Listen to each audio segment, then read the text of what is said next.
এক স্ত্রী তার স্বামীকে বলে যে কালকের আন্টিরা পাশের পাশে আন্টিরা দাওয়াত দিয়েছে, কালকে দুপুরে আমরা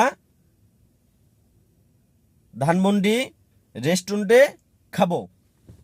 স্বামী বলে ঠিক আছে, তাহলে আমি কালকের অফিস থেকে আসার সময় আব্বুর তো কোনো ভালো পাঞ্জাবি নাই, আব্বুর জন্য একটা ভালো পাঞ্জাবি কিনে নিয়ে আসবানে।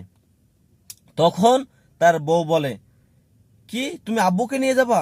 সেখানে কত নামি দামি লোক আসবে, তোমার একটা সম্মান আছে না, আমার একটা প্রেস্টিজ আছে না, তুমি আব্বুকে নিয়ে যাবা কেন? আব্বু বাসায় থাকুক।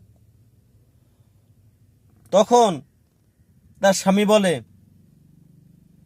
কেন নিয়ে যাব না, আমি তো সব জায়গায় আমার আব্বুকে নিয়ে যাই, তুমি তো জানো ভালো মতন আমার আব্বু আমার আম্মুকে আমি কত ভালোবাসি।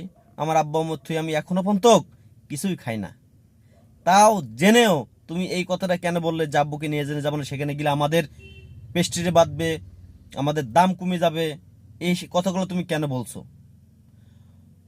তখন তার স্ত্রী বলে সেখানে তো অনেক নামি দামি লোকজন আসবে, এই জন্য আর কি বলছে আমি।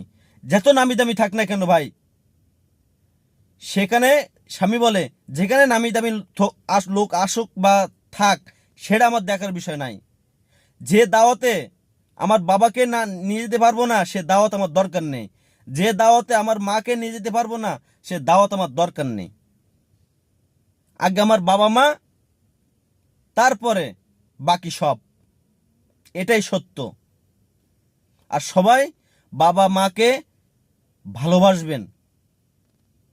আপনি যে এত বড় হয়ে আসছেন বা এত বড় হয়েছেন, এখন ভালো পজিশনে চাকরি করেন, অনেক টাকা স্যালারি পান,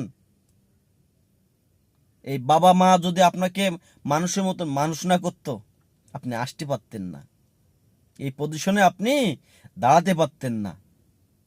এই জন্য বাবা মাকে সবাই ভালোবাসবেন, খেয়াল রাখবেন, সম্মানের সাথে তাদের সাথে কথা বলবেন, ইনশাআল্লাহ তাহলে আপনার জীবনটা বদলে যাবে। এটাই সত্য আর এটাই বাস্তব।